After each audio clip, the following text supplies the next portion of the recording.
Вести на Канал 8. Огромни долгови имаат училиштата во општина Кочани, без шанса да се расчистат за краток период. А една од причините е превработеноста. Затоа трошоците ќе мора да се покриваат од општинскиот буџет. Беше речено на бурните дискусии на советниците од мнозинството и опозицијата во Советот. Долговите на училиштата во општина Кочани се трупаат со години наназад и достигнуваат сума од над 9 милиони денари, што заедно со каматите тешко ќе можат да се расчистат за краток период.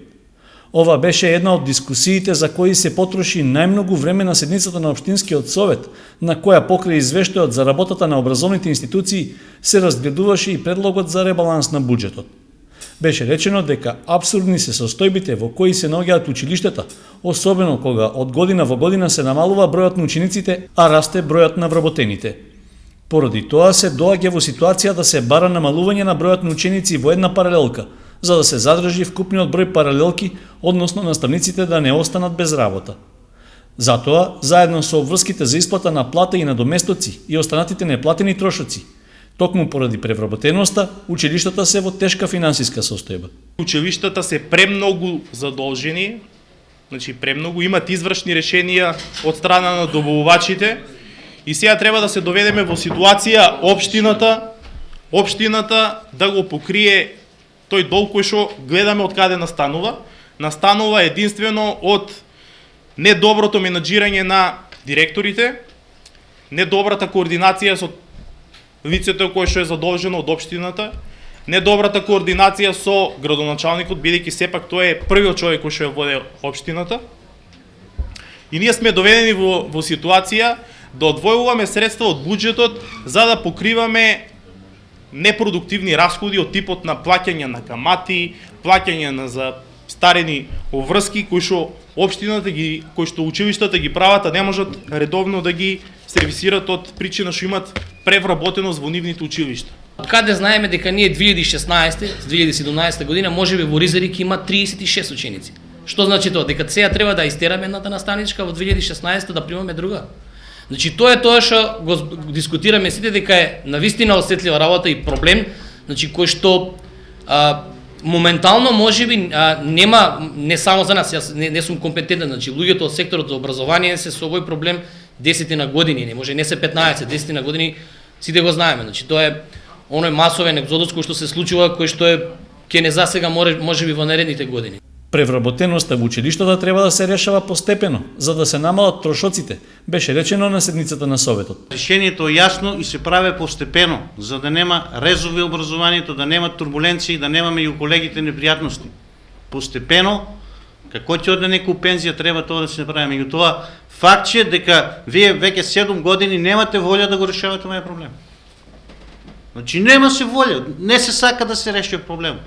Тоа можеме да го видиме едноставно и сите го гледат, у сите телевизии, сите медиуми, вестници, има анализи. Број на ученици, таа година, број на вработени таа година, да имаме некаде намалување, ќе речеме, окей, постепено се решава. Меѓутоа намалување има на број на ученици, а наставниот кадар се зголемо и тоа се кажува по себе. А за квалитетот на наставата можам да ви кажам дека опаѓа. Волјата за тоа дали сакаме да ја промениме состојбата ќе се навратам на минатогодишната дискусија, кога го апелирав до градоначалникот и не случајно до него, затоа што неговиот потпис стои на овие согласности покрај потписот на директорот. Само ми одговори да не се грижам, тоа се буџетски пари. Да, буџетски пари, ама и буџетските пари се пари на граѓаните за кои што сите одговараме. И советниците од мнозинството во Општинскиот совет се согласија оти решавањето на превработеноста како една од причините за големите трошоци треба да се решава постепено. Етапно да се ги решаваме проблемите. Ја колку што знам дека 2 години не е дадено ниту едно ново вработено место. Нека продолжи тенденцијата да не се дозволува, да не се дават согласности за вработување на нови работни места, како што рече колегата Стоилков, да секое пензионирано место да не се заменува со ново, нека си направат директорите една добра анализа во август, почетокот на септември месец, нека ни достават, тогаш наредната година можеме етапно да почнуваме да ги решаваме. За вакви радикални резове, ја не би можела да го направам тоа.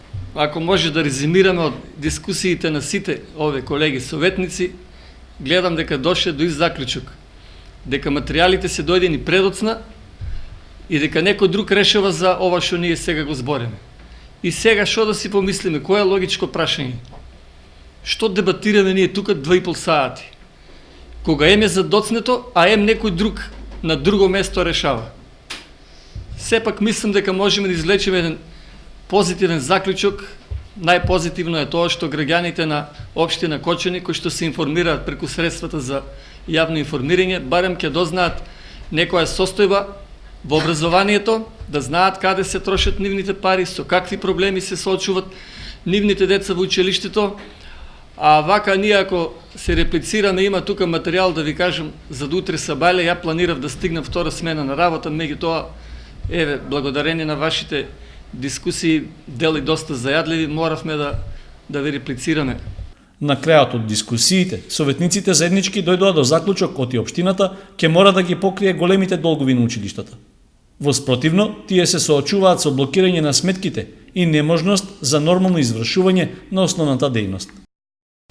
Редовна седница одржа и Советот на општина Виница 31 во Низа, на која во преден план беа буџетските теми, но и извештаите од работењето на училиштата, како и други точки од работењето на локалната самоуправа. Ребалансот на виничкиот буџет беше една од главните теми на 31-та седница на Советот. Релативизирачки тонови стигнаа од градоначалникот Дончев. Интервенцијата е минорна и неопходна. Станува збор за исполнување на преземените обврски од страна на општината за сопствено учество во проектите што произлегуваат од стратегијата за справување со климатските промени. Првиот проект е регулација на Кајанечки дол во село Истибања, во кој сопствено учество на општина Виница ќе биде 1 милион денари, а вториот проект кој ќе работиме заедно со Милио Контакт е фаза од регулација на Виничка река. Буџетот на проектот е $100,000 и овие $100,000 се целосен грант од Милио Контакт за реализација на овој проект. Ребалансот, уште еднаш да повторам, е од 1 милион денари за сопствено учество на општина Виница во овој проект. Советот расправаше и по предлогот за измена на одлуката за извршување на буџетот за 2015-та. Од општинската каса треба да се покријат и минимални трошоци што Виница ги има како сопствено учество во проектот инвестиции во локална патна инфраструктура во источниот плански регион за општините Виница, Берово и Делчево, поврзани со изградбата на една улица од програмата за рамномерен рурален развој. Работи за изградба и асфалтирање на локална улица во село Лаки. Буџетот на проектот е 5 милиона денари, а учеството на општина Виница ќе биде во плаќањето на данокот на додадена вредност за овој проект. Советниците ја разгледаа информацијата за распределбата на средства на лица приматели на социјална парична помош во Виница за временскиот период од 1 јануари 2014 до 31 јули 2015 година, како и годишните програми за работа на основните училишта Гоце Делчев и Славчо Стоименски во Виница, основното училиште Кочо Рацин во Блатец, училиштето Никола Парапунов во Драгобраште, како и годишниот извештај за работата на Средното општинско училиште Ванчо Праке Виница за учебните години 2014-2015 и 2015-2016. На дневен ред пред советниците се најдоа и извештајот за здравствената безбедност на водата за пиење во селата Лески и Липец, како и предлог одлуката за давање согласност за давање под долготраен закуп на градежно земјиште за изградба на мала хидроелектрана на реката Зрновска. На 31-та седница советниците разгледаа и неколку барања за утврдување правен статус на бесправно изградени објекти на подрачјето на општината. Работна средба пред почетокот на жетвата на Оризот се одржа во општина Чешиново Облешево, а на која се разгледуваше текот на подготвителните активности. На средбата присуствува заменик министерот за земјоделство, директорот на платежната агенција, на Агенцијата за подршка на развојот на земјоделството и оризопроизводители од регионот. Вообичаените проблеми со кои земјоделците од регионот се среќаваат пред жетвата на Оризот беа изнесени на средбата што во просториите на општина Чешиново Облешево се одржа меѓу оризопроизводителите и заменик министерот за земјоделство, директорот на платежната агенција и на агенцијата за поддршка на развојот на земјоделството. Меѓу другото беше укажано на доцнењето во исплатата на субвенциите, потребата од подобра подготвеност на пристапните земјини патишта до земјоделските површини, како и за проблемот со откупната цена на производството за овогодишната реколта. Токму за ова прашање, заменик министерот Ване Костадиновски рече дека брзо ќе се реагира за да им се овозможи на земјоделците да го добијат очекуваниот приход од своето производство. Се договоривме да утре во 12 часот, четврток, во Министерството за земјоделство, шумарство и водостопанство, во присуство на сите представници на институциите и во присуство на собствениците на откупувачките центри, регистрирани во регистарот за откупувачи во Министерство за земјоделство, шумарство и водостопанство и представници на здруженијата од општина Чешиново Облешево, на здруженијата на земјоделците, здруженијата на оризопроизводители да се една конструктивна дискусија ја утврдат цената по која што ќе се откупува килограм ориз, квалитетен ориз од ова поднебје во Република Македонија. Можам да кажам дека владата на Република Македонија понатаму ќе продолжи со истата поддршка, дури и со позасилено темпо, во делот на она што значи зголемување на обработливите површини под ориз. Ова во изминатиот период преку низата мерки за поддршка на производителите на ориз и севкупно на земјоделците резултираше со зголемување на површините од 4000 хектари во 2010 година до 5000 хектари во 2015 година. Во врска со доцнењето на исплатата на субвенциите за земјоделците, Костадиновски рече дека се одржуваат редовни средби со нив преку проектот Отворени денови, а на кои им се укажува за можностите да ги остварат овие и сите други барања.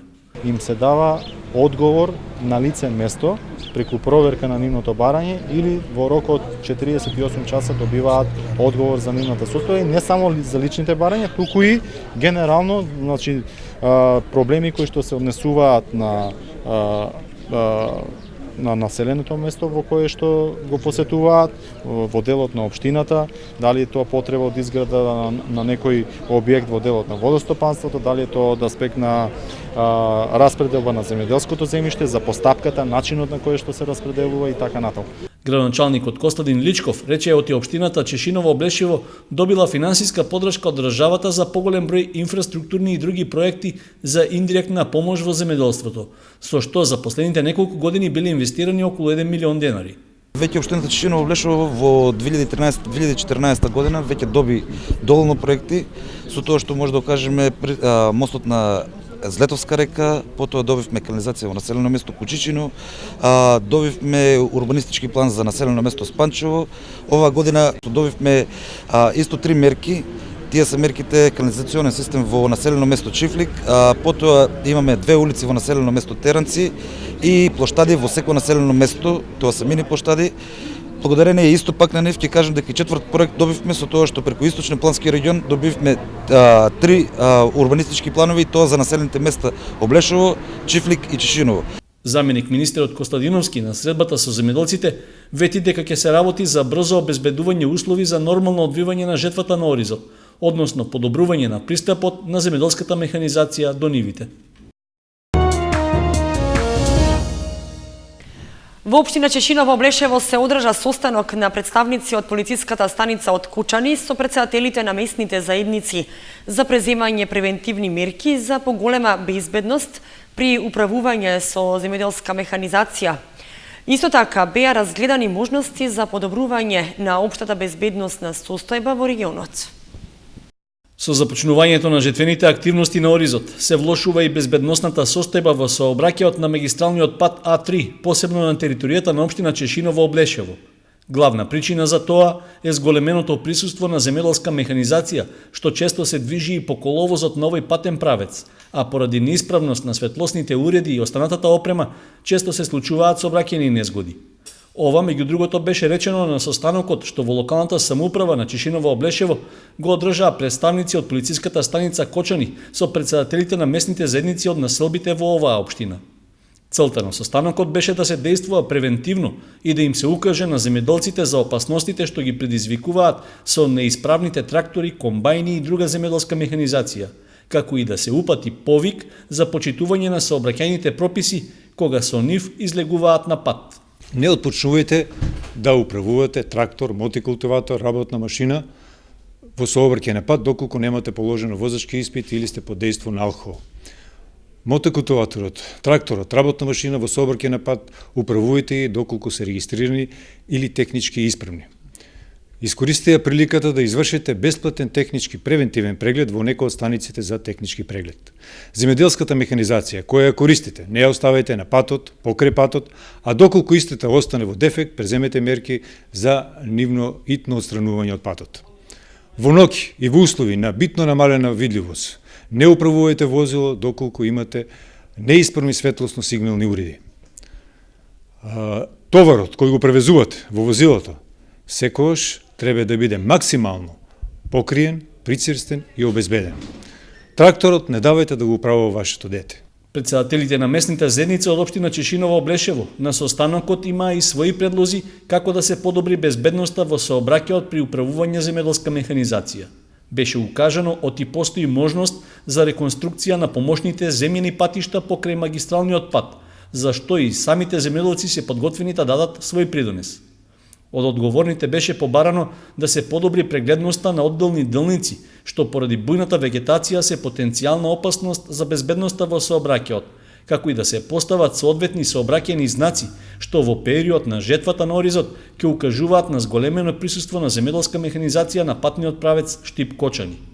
Освен тоа, на состанокот беше побарана и зголемена контрола и присуство на полициски службеници за да се подобри општата безбедносна состојба во регионот, посебно поради зголемениот број кражби, како врз земјоделската механизација, така и во домакинствата и другите објекти во населените места.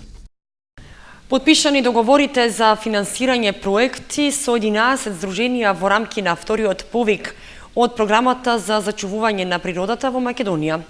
Програмата ја финансира Швајцарската агенција за соработка и се реализира на национално, регионално и локално ниво. Во Виница беа подпишани договорите за финансирање на проекти меѓу програмата за зачувување на природата во Македонија и 11 здруженија на граѓани во рамки на вториот повик наменет за здруженијата. Со тоа официјално почнува имплементацијата на проектите кои имаат за цел да им помогнат на здруженијата и локалните заедници од Брегалничкиот регион да ја зачуваат природата и одржливо да управуваат со природните ресурси во регионот. Поддршката на програмата за зачување на природата во Македонија е максимум 560.000 македонски денари по проект, што значи дека од прилика вкупно со денешниот настан ќе дадеме поддршка во вкупна вредност од 5,5 милиони денари за наменета за здруженијата.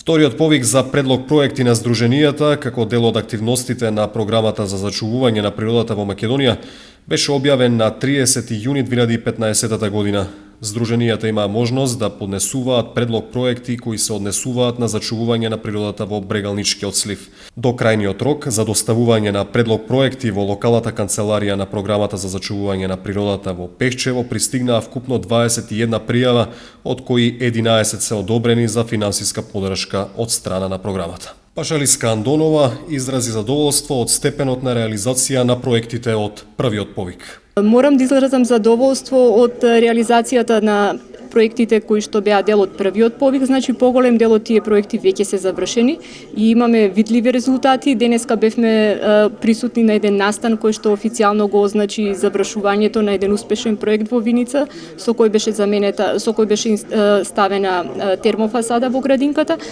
Сите останати проекти значи продуцираа одредени видливи резултати. Нашиот проект е со назив Промоција на природните вредности на Лесновски кратер.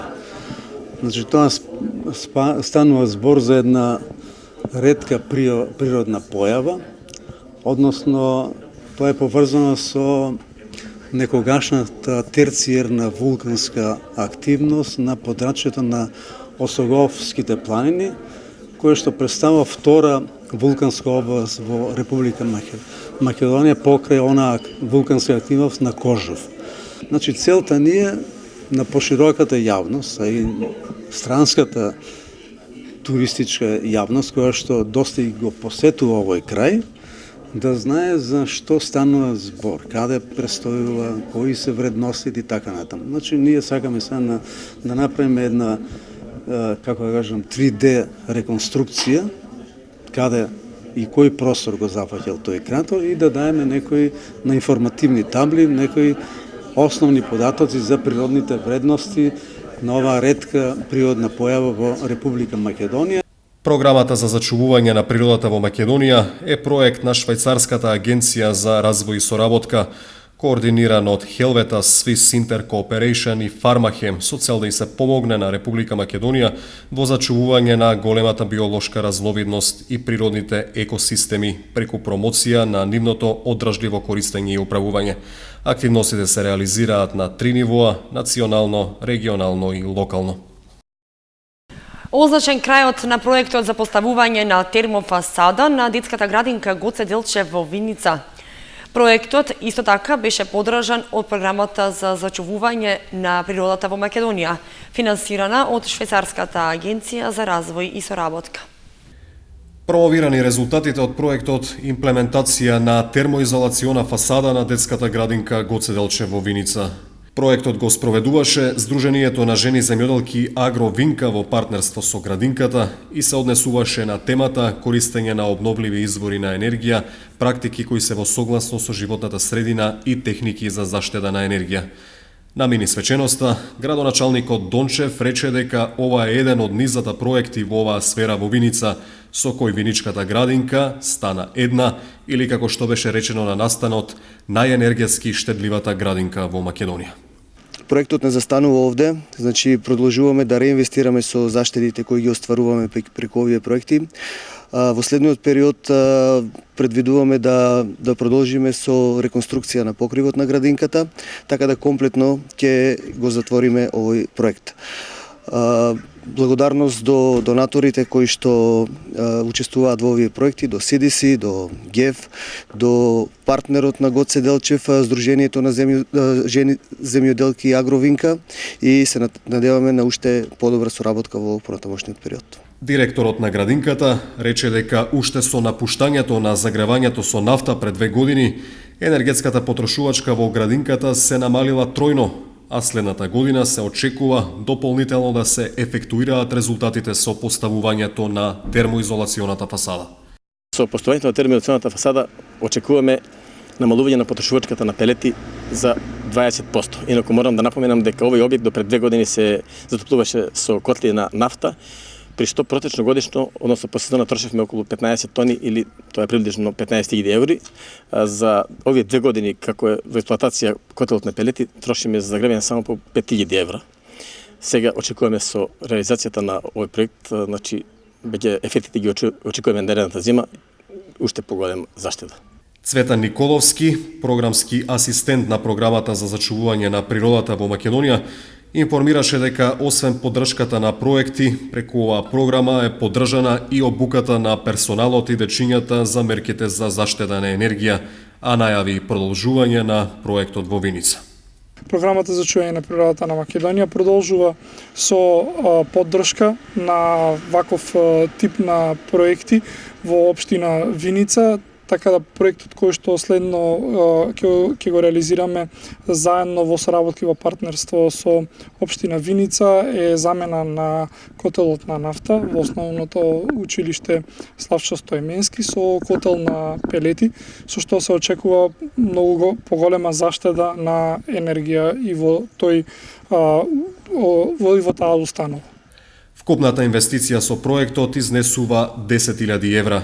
Најголемиот дел од средствата се обезбедени преку програмата за зачувување на природата во Македонија, а 2.500 евра се сопствено учество на градинката.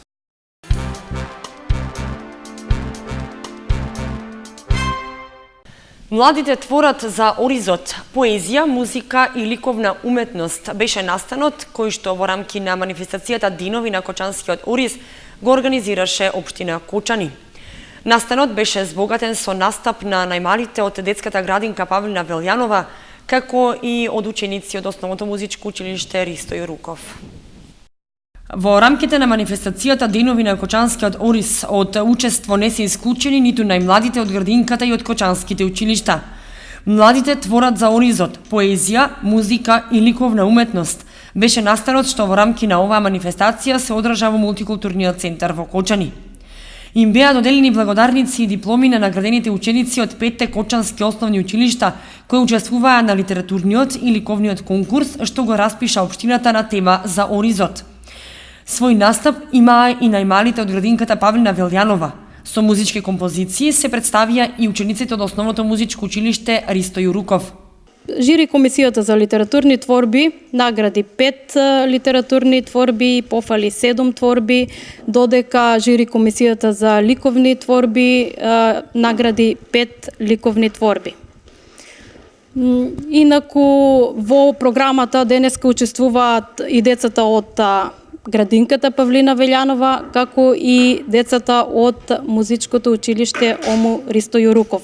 Значи, тие ја збогатија програмата, имавме една богата, интересна, шаренолика, би рекла, програма, бидејќи се состоеше од најмладите учесници и мислам дека ја постигнавме целата, бидејќи навистина е убаво кога се слушне како децата творат за Оризот, размислуваат за Оризот како наша значајна стопанска култура и ете го имавме ова со нив и се надевам дека ќе продолжиме да ја реализираме оваа активност не за друго, туку најмногу затоа што ги вклучуваме најмладите учесници, значи од дечињата од градинка па се до учениците од 9-то одделение.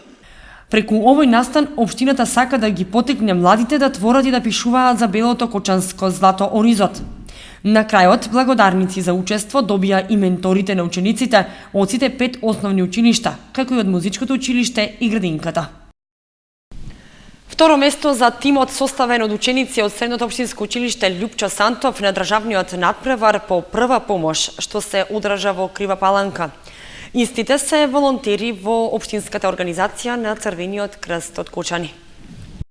Волонтерите од општинската организација на Црвениот крст Кочани, ученици од Средното општинско училиште Љупчо Сантов, се вратија со освоено второ место на државниот надпревар по прва помош, што месецов се одржа во Крива Паланка. Во конкуренција од 25 екипи, младинците од Љупчо Сантов се второ пласирани и иземаа пехар за освоеното место. Нашата екипа се спремаше цело лето, значи упорно вежбаше и заедно со помош на лекар волонтер и секако резултатите нели се очигледни, а тоа е освојување на пехар или второто место на државниот надпревар по прва помош. За време на државниот надпревар самите екипи беа оценувани од лекари од цела република врз база на нивната компетенција и знаење на основа на како тие окажуваат прва помош. Самите случаи беа режирани, но можам да кажам дека беа и така реални, значи случаи повреди што се појавуваат реално. И во огледно за самите младенци можам да кажам дека ова е сушност и убаво искуство за нив, затоа што тие развија и многу така животни вештини, а тоа е начинот како да се справуваат со инциденти, значи да работат тимски. Тоа е секако и многу важно социјално за успех, како да укажуваат правилна прва помош, а со тоа нели да спасуваат човечки животи. Така што можам да кажам дека оваа екипа моментално што ја гледате е обучена и спретна да реагира на секаква повреда. На државниот му претходеше општински надпревар кој што во организација на Црвениот крст од Кочани се одржа во паркот, каде што најдобри беа волонтерите ученици од Средното општинско училиште Љупчо Сантов и со тоа обезбедија виза за учество на државниот надпревар. Искрено не се надевавме на второ место и имавме доста јака конкуренција, но се испостави дека напорниот труд и цело лето што вежбавме го постигнавме тој успех и искрено се надеваме на подобри успеси па и наредната година и сите години што следуваат. Затоа што сите амбициозни младинци и волонтери од тимот се ученици од гимназијата Љупчо Сантов беа на прием кај директорот на училиштето. Заменик директорот Тодор Филипов во име на директорот рече дека целото училиште се гордее со нив и им посака многу успеси понатаму. Уште една информација од манифестацијата Денови на Кочанскиот Орис. Утре вечер, 1 октомври, во 19 часот, на летната сцена при Центарот за култура Бели Мугри во Кочани ќе се одржи изборот на жетврска убавица. За престижната титула годинава ќе се борат 11 девојки на возраст од 16 до 19 години. Во перформансот, во кој учесничките ќе се представат во современа и стилизирана облека и во народна носија, ќе биде вклучена и публиката. Сценарието и режијата се на Марија Апостолова. Комисијата што ќе ги избере трите најубави жетварки за 2015 година е составена од стилист, фризер и представник од општинската администрација. Изборот на жетварска убавица ќе биде збогатен со музички содржини од наставниците од Основното музичко училиште Ристо Јуруков и гостинката од Турција Чидам Таштан. Жетварската убавица ќе започне жетвата со срп што ќе се одржи на нива во селото Прибачево в недела на 4 октомври.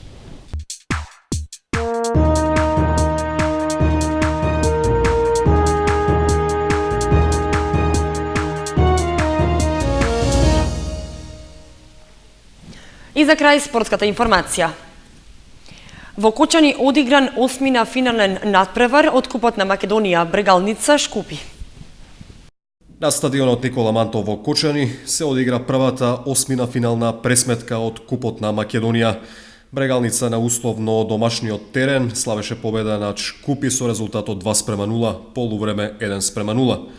Останати резултати од 8-на финалето од фудбалскиот куп на Македонија: Шкендија Металург 2:0, Гостивар Работнички 0:4, Ренова Кратово 1:2, Влазерим и Младост Царев Двор 2:4, Македонија Ѓорче Петров Љубанци 3:2, а до затворањето на вестите во тек беше надпреварот помеѓу Вардар и Пелистер, во кој домакинот водеше со резултатот 2:0. Реванш надпреварите од 8-на финалето од фудбалскиот куп на Македонија се играат по една недела.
Толку во овие вести ви благодариме што бевте со нас. Повеќе информации имате и на канал8.mk. Довидување.